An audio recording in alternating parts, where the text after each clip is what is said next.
Assalamualaikum warahmatullahi wabarakatuh. Halo Bray, kembali lagi sama gua Alfian di channel Alfian Adisa. Oke, di video kali ini ada cerita horor dari Twitter yang sumber namanya yaitu @cekerpedasmanis. Di deskripsi udah ada ya, tuh aku cantumin. Sok dilihat aja, jangan lupa di follow juga ya. Sama Twitter gua juga di follow tapi ya. Oh iya, kalau ada yang mau kirim cerita horor bisa DM ke Instagram gua ya. Jangan lupa di follow juga Instagramnya. Jangan cuma lihat-lihat doang, tersuka. Iya. Sanda suka. Kalau enggak bisa kirim ke email yang ada di deskripsi.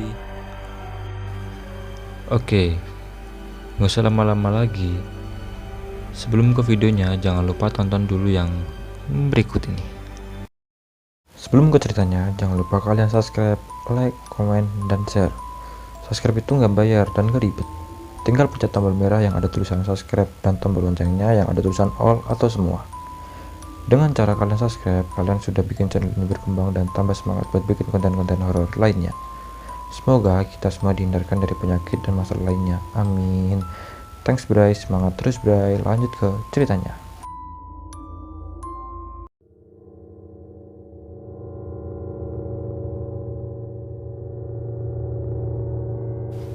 Aku adalah siswi keperawatan suatu SMK di kota Jogja. Desember 2012 silam, aku kelas 2 dan wajib PKL 3 bulan di 2 rumah sakit yang berbeda. Awalnya, aku dapat di RSU daerah Pleret, tapi karena teman laki-lakiku dapat rumah sakit Kia di daerah Bantul, gak mungkin dong perawat laki Bantul lahiran. Akhirnya, aku dan teman laki-lakiku tukar RS.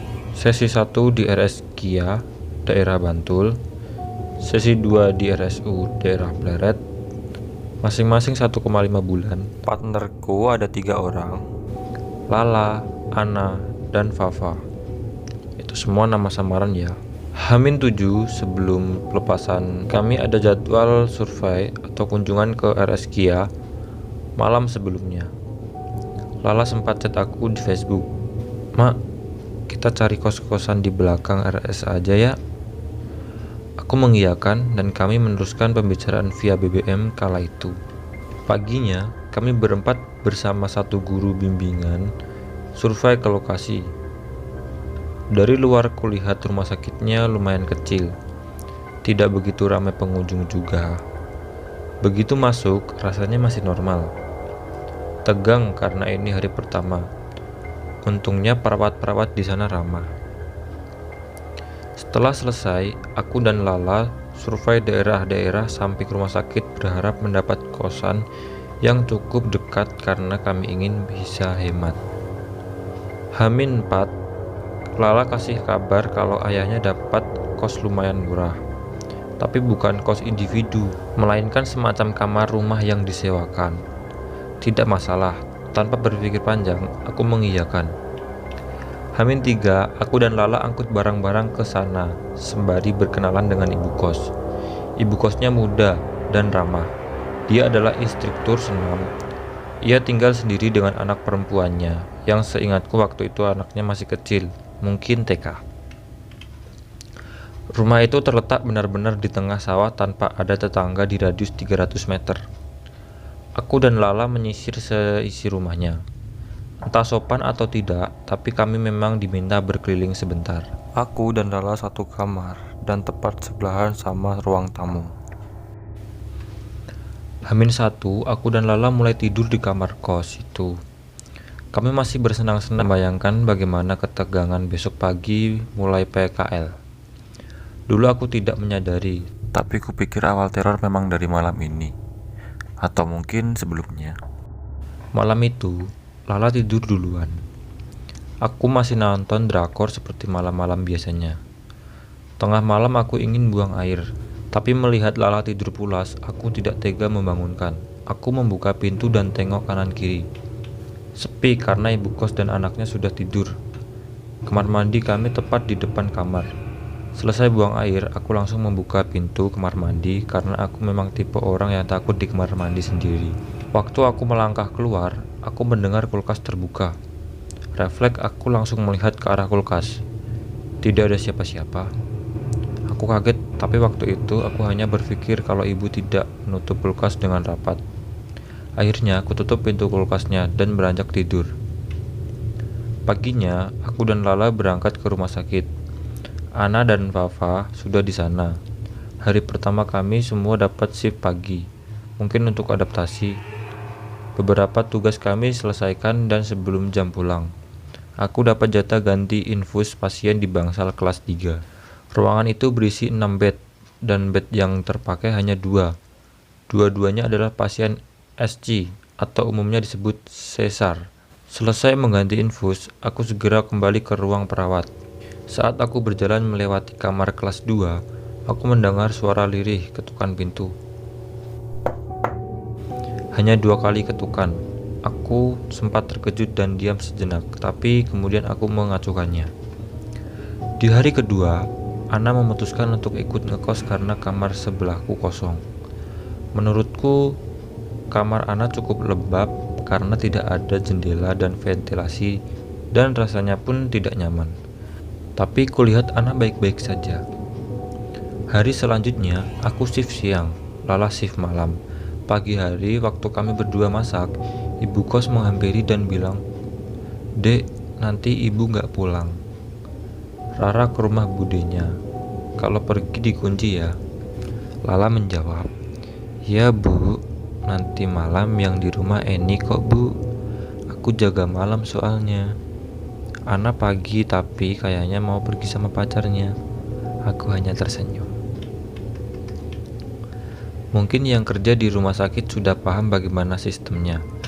Tapi untuk yang belum tahu, shift malam di rumah sakit tersebut mulai jam 8, sedangkan jam 7:45 sudah mulai tukar jaga dan menginfokan ke pasien kalau perawat yang bertugas sudah ganti. Ketika bersama perawat dan dokter keluar dari bangsal kelas 3 itu, aku di belakang sendiri. Di kamar depannya, kembali lagi aku mendengar suara ketukan pintu itu. Aku sempat berhenti sejenak, tapi salah satu perawat menegurku. "Ayo mbak." Aku sempat penasaran, mengingat di catatan bahwa kamar tersebut kosong sejak aku datang. Tapi lagi dan lagi aku memilih untuk mengacuhkan. Mungkin hanya usil seperti rumah sakit lain, pikirku. Aku pulang dari rumah sakit jam 8 lebih. Dengan sepeda motor melewati jalan tengah sawah sekitar 300 meter yang gelap tanpa penerangan dengan beberapa pohon tinggi. Aku tidak berani melihat kanan kiri, hanya terus melaju. Setibanya, aku masukkan motor ke garasi samping dan masuk rumah. Untungnya Lala menyalakan semua lampu.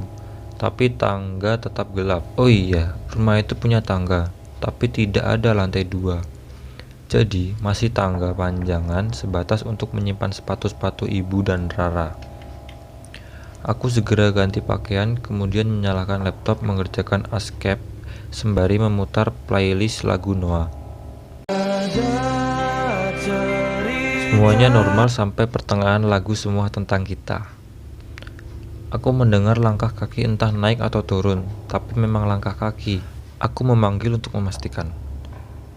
"Bu?" Hening, tak ada jawaban. Lalu aku ingat, kalau tangga itu dipenuhi sepatu ibu. Aku mulai berkeringat dingin. Untuk mengurangi rasa takut, aku mengganti lagu yang agak heavy dan mengeraskan volume dan memilih tidur di bawah selimut. Beberapa hari berlalu, semua normal. Kali ini aku shift pagi, Lala shift siang. Akhirnya kami tidur bersama lagi. Waktu itu kami tidur mungkin sekitar pukul 10. Setelah mengerjakan escape bersama. Oh iya, Hana tidak ada karena ia pulang ke rumah setelah bermalam minggu. Malam itu kami tidak menutup jendela karena panas. Kipas besar menyala pun rasanya masih kurang. Kami pikir aman karena jendela itu ada teralis besi. Meskipun bed kami tepat di pinggir jendela, dan aku tidur dengan kaki tepat di samping jendela.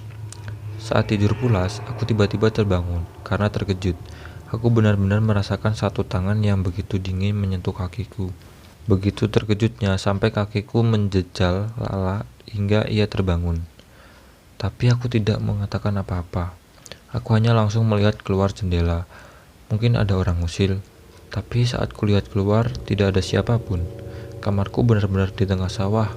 Jarak antara tanah dengan jendela cukup tinggi dan lebih mengejutkan lagi, sawah itu belum lama ditanam jadi masih ada air. Aku langsung menutup jendela dan hordennya, kemudian meminta tukar posisi dengan alasan aku kedinginan. Lala mengiyakan dan kami berdua kembali tidur. Jam piro en? Lala bertanya sambil mengantuk. Aku melihat ponsel. 12:30 kami tidur lagi. Kemudian aku kembali terbangun karena ketukan keras di jendela. Jendelaku benar-benar diketuk. Aku mendiamkan beberapa saat dan meringkuk di bawah selimut karena takut. Tapi kemudian terdengar seseorang mengetuk sambil memanggil nama Lala. Aku dan Lala bangun. Kali ini ternyata itu ibunya Lala. Kami keluar dan mempersilahkan ibu bapak Lala masuk. Ternyata mereka kemari karena dapat laporan kalau ada orang yang melihat Lala keluar dengan pria. Kami sontak melihat jam. Pantas saja mereka kaget. Saat itu jam 3 pagi. Tapi kesalahpahaman selesai. Sempat ngobrol sebentar, lalu tak lama mereka pulang dan kami tidur lagi. Seminggu kemudian, Ana bilang tidak mau lagi tidur di kos. Ia pulang, tapi barang-barangnya dibiarkan di kos sampai masa kos selesai. Saat kutanya kenapa, ia hanya bilang gak apa-apa. Di beberapa kejadian tidak pernah kusebutkan Ana karena memang Ana sering pulang daripada tidur di kos. Setelah Ana pergi, kamar jadi kosong. Anehnya, yang pintunya tidak pernah benar-benar tertutup. Misal pagi aku melihat pintunya terbuka sedikit dan aku menutupnya. Lalu saat aku melihat lagi, pintunya kembali terbuka. Akhirnya, beberapa hari kemudian, kamar Ana aku kunci dari luar. Suatu hari, aku shift pagi dan Lala siang. Aku pulang ke rumahku di dekat JEC untuk mengambil beberapa barang yang akan ku bawa ke kos. Setelah selesai urusan, kembali ke Bantul. Aku sambil di jalan depan rumah sakit bertepatan azan maghrib hampir selesai. Di pertigaan menuju jalan pulang kos ada tempat duduk. Sembari berbelok, aku jelas melihat ada wanita duduk mengenakan rok putih kotor dengan mata sayu, bibir pucat, kaki dilipat di depan dada dan kedua lengannya menyilang seolah sedang kedinginan. Kami bertatapan sepersekian detik. Di beberapa detik kemudian, kulihat kaca spion dan begitu terkejutnya aku bahwa perempuan itu tidak ada. Aku memastikan lagi sampai aku melihat ke belakang, dan perempuan itu benar-benar tidak ada.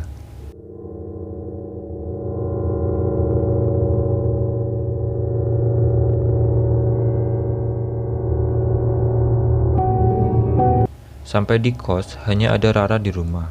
Kata Rara, ibu sedang ke rumah neneknya. Setelah lama di kamar, aku mendengar beberapa perabotan kecil jatuh.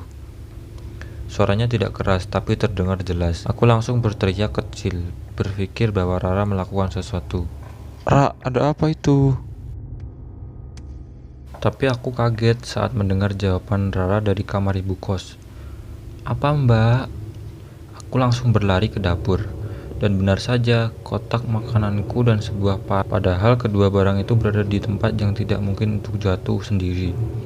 Mulai dari situ, aku makin merasa aneh. Beberapa hari kemudian, aku shift pagi, dan Lala turun jaga. Setelah aku pulang, jam 4 sore kami berdua memutuskan pergi ke Playan, Gunung Kidul, menemui guru kami untuk bimbingan ASKEP. Sebelumnya, kami mampir ke rumah Lala di Patuk, karena guru kami mengonfirmasikan bahwa ia masih mengajar dan pulang jam 5. Kami akhirnya ke sana selepas maghrib. Bimbingan sebentar, kemudian pamit setelah sekitar pukul 9 lebih. Lala menyetir motor dan aku duduk di belakang. Setelah keluar dari gang rumah guru kami, aku melihat kakek-kakek memanggul rumput. Aku terus melihatnya, tapi anehnya kakek itu perlahan memudar kemudian hilang. Aku berusaha mengacuhkannya dengan mengajak Lala ngobrol. Malam itu kami tidur di rumah Lala karena besoknya aku shift malam dan Lala siang. Kami pulang ke kos lepas duhur, bertepatan dengan Lala yang masuk jam 2. Sepulang ke kos, aku langsung bercuci baju di kamar mandi. Saat mencuci, ibu kos menghampiriku sambil bilang, "Mbak, ibu mau senam ke Godean. Rara tak titipin nenek. Ibu tadi beli mie. Kalau mau bikin ambil aja." Sambil meneruskan mencuci, aku hanya menjawab, "Nggih bu, makasih ya." Setelah ibu kos pergi, aku jadi sendiri. Aku menyalakan TV ruang tamu agar tidak terlalu sepi. Segera menjemur baju dan merbahan di kamar. Walaupun TV menyala, aku di kamar nonton drakor Rooftop Range. Aku ingat drakor yang kutonton karena saat scene Park Yoo-kun bangun dari koma, tiba-tiba keran air kamar mandi menyala. Aku langsung menghentikan drakor untuk memastikan suara itu. TV masih menyala.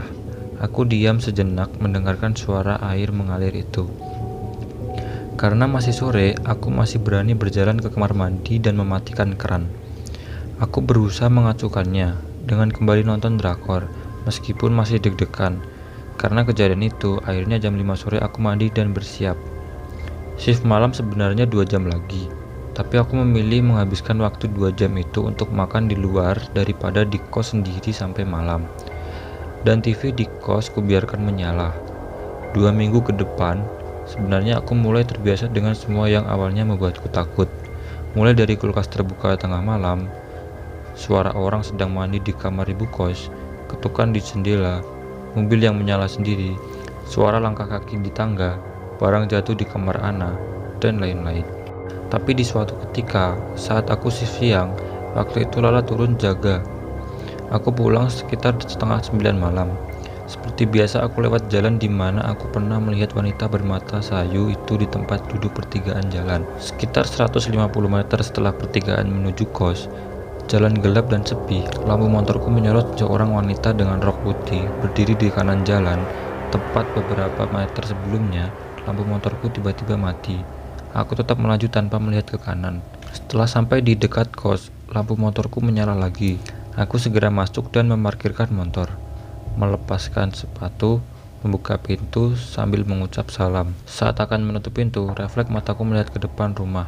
Betapa terkejutnya aku melihat wanita itu tepat di depan gerbang. Dan wanita itu adalah wanita rok putih kotor yang beberapa hari lalu kulihat di pertigaan jalan.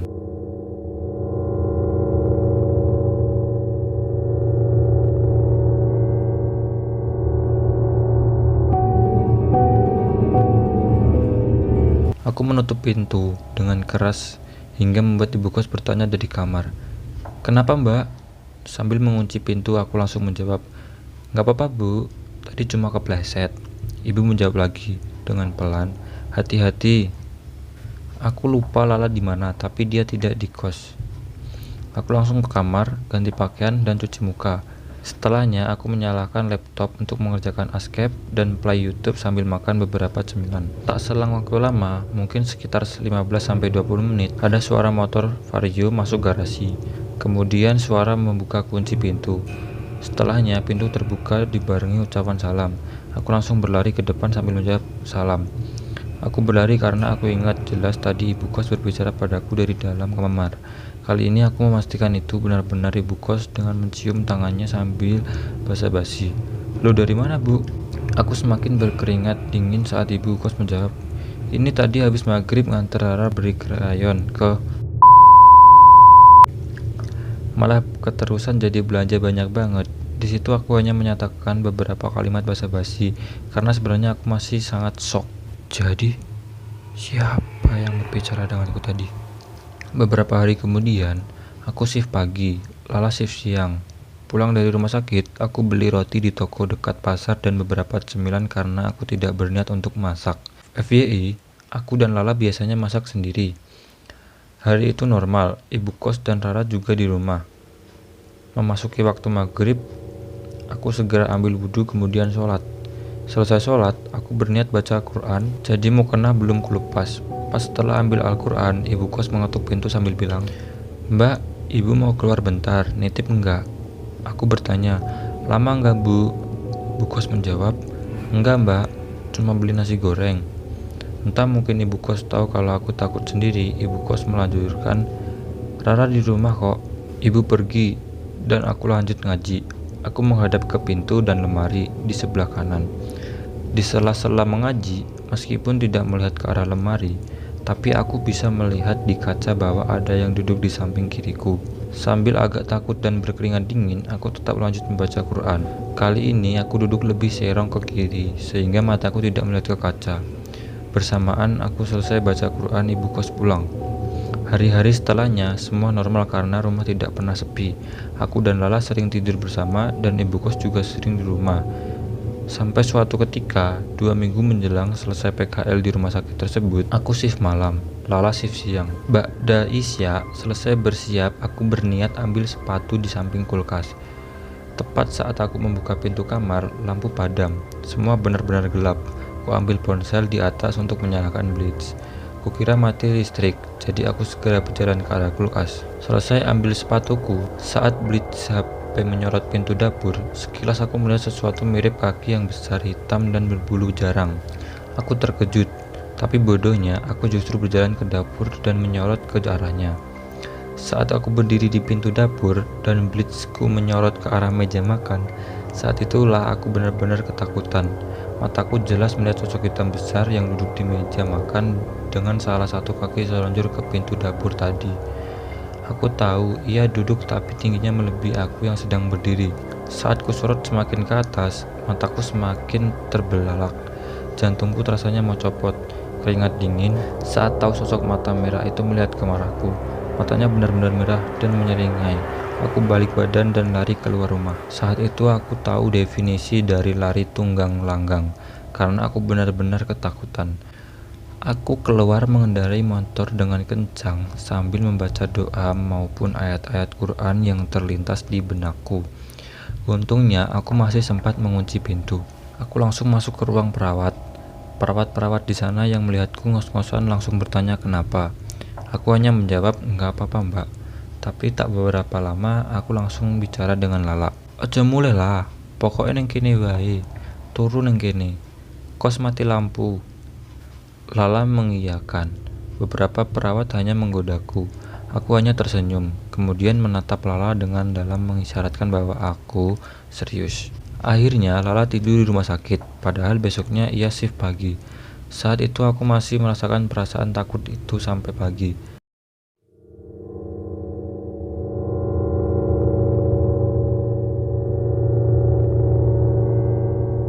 Subuh-subuh aku menelpon rumah dan bilang ke ibuku kalau aku mau pulang. Ibu bertanya kenapa berkali-kali, akhirnya aku menjawab, "Bali sik wae, sesok tak jelaske." Paginya Lala melanjutkan shift dan aku pulang ke kos. Semua baik-baik saja. Aku segera mengemas barang-barang yang diperlukan. Aku berpamitan dengan ibu kos. Ia juga bertanya kenapa dan aku membuat alasan sendiri. Mungkin aku egois, membiarkan Lala sendirian selama 2 minggu di rumah itu. Tapi aku benar-benar tidak mau lagi tidur di sana. Disitulah 2 minggu menjelang selesai PKL, di rumah sakit tersebut aku memilih pulang. Karena aku tidak lagi merasa nyaman dan benar-benar terganggu dengan hal-hal aneh di rumah itu. Meskipun perjalanan dari rumah ke rumah sakit 45 menit, tapi setidaknya aku nyaman di rumah. Meskipun di perjalanan dan di rumah sakit ada kejadian horor. Yang terpenting aku tidak lagi berurusan dengan makhluk-makhluk di sekitar kos tersebut. Di rumah pun sampai sekarang tak jarang ada penampakan atau sekedar suara usil saat tengah malam atau saat aku sendirian. Tapi setidaknya aku sudah terbiasa karena itu kualami di rumahku sendiri dan sudah sejak lama. Maka aku merasa lebih aman dan tetap tenang. Oh iya, ini ada denah rumah kos yang pernah aku tempati. Tepat di barat jalan tapi berada di tengah sawah. BTW kamar Ana memang paling luas.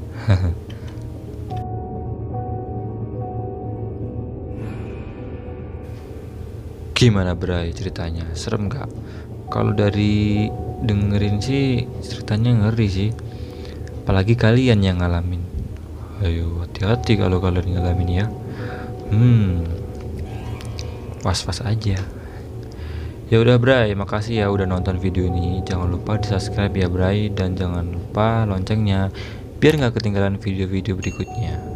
Oke, thanks ya Bray. Gue Alfian pamit. Wassalamualaikum warahmatullahi wabarakatuh.